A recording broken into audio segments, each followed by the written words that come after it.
صرف 17 ہے، صرف 17۔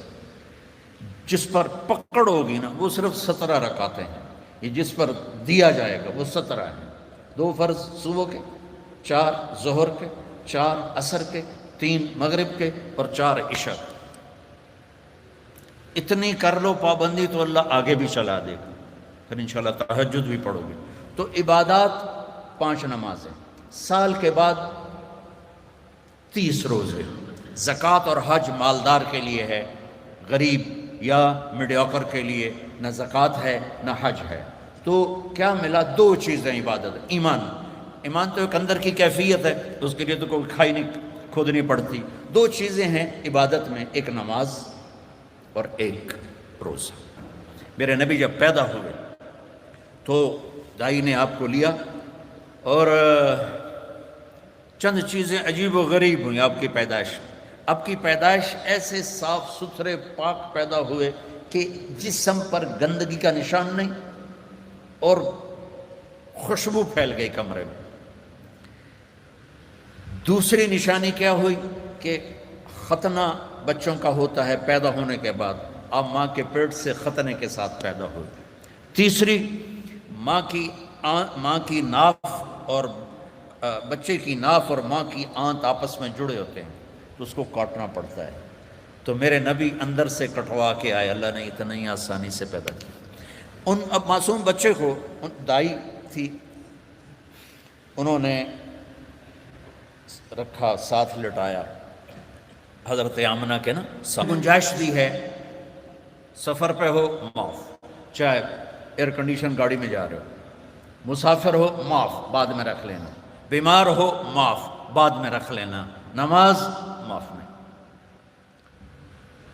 مجھے ہارٹ اٹیک ہوا تو مجھے ہلنے نہیں دیتے تھے، یقیناً ایسے ہوتا ہے، تو میں نماز کیسے پڑھتا تھا؟ لیٹ اللہ اکبر، اور جب رکوع کرنا ہوتا تو بس آنکھ کا اشارہ ایسے کرتے تھے، جب سجدہ کرنا ہوتا تو تھوڑی سی گردن نیچے جھکا دیتا تھا۔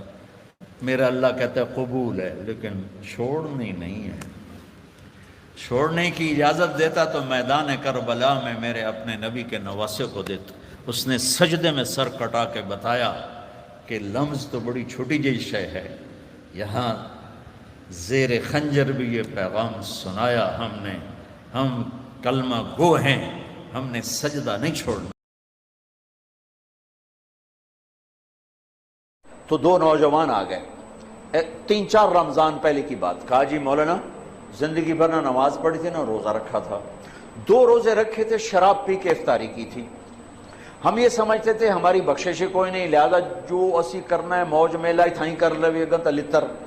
کہنے کہ ہماری گاڑی میں ایک ہمارا دوست بیٹھا، اس نے تمہارے بیان کی کیسٹ لگا دی، اس میں ہم نے تیری یہ بات سنی کہ آسمان کی چھت تک گناہ لگا دو، توبہ کرو تو اللہ معاف کرتا ہے۔ کہا جی ہمیں پتہ ہی نہیں تھا اللہ اتنا غفور الرحیم۔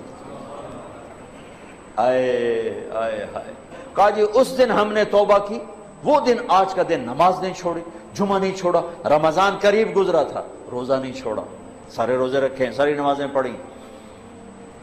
کراچی میں میرا ایک شاگرد ہے، اس کے محلے میں ایک عورت تھی، اس میرے شاگرد نے اس عورت کے بیٹے سے دوستی لگائی اور میرے بیان کی ٹیپ دے دی۔ اس بچے نے اپنے گھر میں ٹیپ چلائی، اس کی ماں نے آتے جاتے سنی، آ کے بیٹھ گئی، کہنے کہ دوبارہ سناؤ، پھر کہنے کہ دوبارہ سناؤ، پھر کہنے کہ یہ کون ہے؟ انہوں نے کہا مجھے بھی نہیں پتا کون ہے۔ کس نے دی؟ امام صاحب۔ ہاتھ پکڑا، مسجد کے دروازے پر آ گئی، لوگ تراویح پڑھ کے نکل رہے، امام صاحب سے ملنا ہے، وہ آ گیا۔ یہ کیسٹ کس کی ہے؟ کہ میرے استاد ہیں۔ کہا انہوں نے اس میں توبہ کی بڑی بات کی ہے، میری توبہ قبول ہو سکتی ہے؟ کہا ہاں، بی بی کیوں نہیں ہو سکتی، اللہ تو بڑا غفور الرحیم ہے، آپ توبہ کرو۔ کہا پھر میری توبہ، کہا پھر میری توبہ۔ پہلی تراویح میں آ کے شرکت کی، کوئی ہوگی مسجد میں عورتوں کے لیے جگہ ہوتی ہے، زور سے دعا مانگی، اے اللہ میری توبہ قبول ہے تو مجھے اٹھا لے۔ ساری زندگی کام کیا کیا؟ انسانیت کے نام پہ داغ۔ دوسرے دن یا اللہ میری توبہ قبول ہے مجھے اٹھا لے۔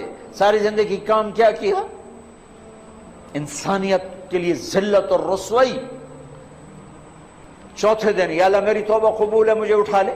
پانچویں دن یا اللہ میری توبہ قبول ہے مجھے اٹھا لے۔ تراویح کی دعا میں دعا کرتی تھی، جب تراویح کے بعد امام صاحب دعا مانگتے ہیں 20 تراویح پڑھ کے، تو اس میں وہ ہاتھ اٹھا کے زور سے کہتی 29ویں روز سجدے کی حالت میں جان چلی گئی. اس سے زیادہ کوئی عورت کیا گناہ کر سکتی ہے؟ اور اس سے زیادہ میرے رب کی رحمت. ہائے میں رب تیرے قربان جاؤں. واہ تیری رحمت، واہ تیری بخشش.